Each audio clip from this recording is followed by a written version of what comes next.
Um, my final question before we open up to the audience, when we talk about topics like emptiness and Buddha nature, sometimes I fear that the Tibetan scholarly world, irrespective of what tradition you belong to, come with a very insular, isolated sort of approach.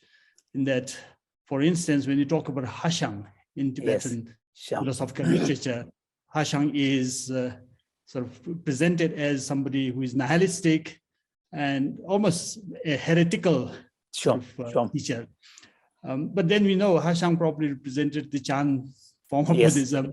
And today we have Zen Buddhism across the world. Exactly, yeah.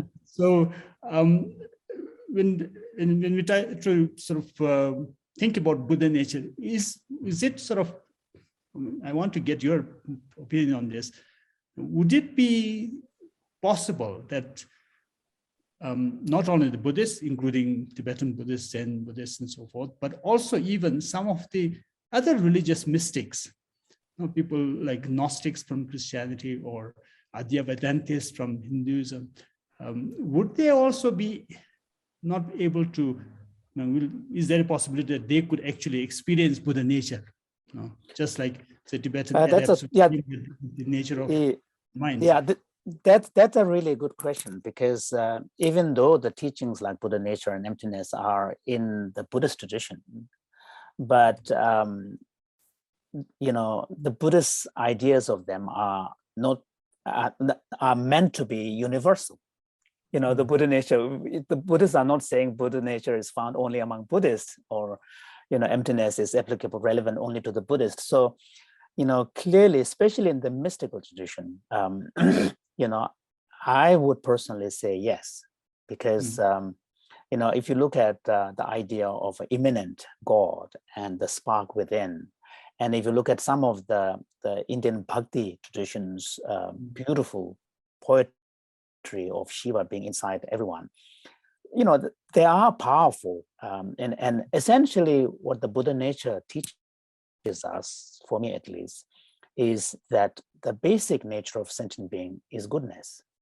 And then so the potential for perfection exists in all of us.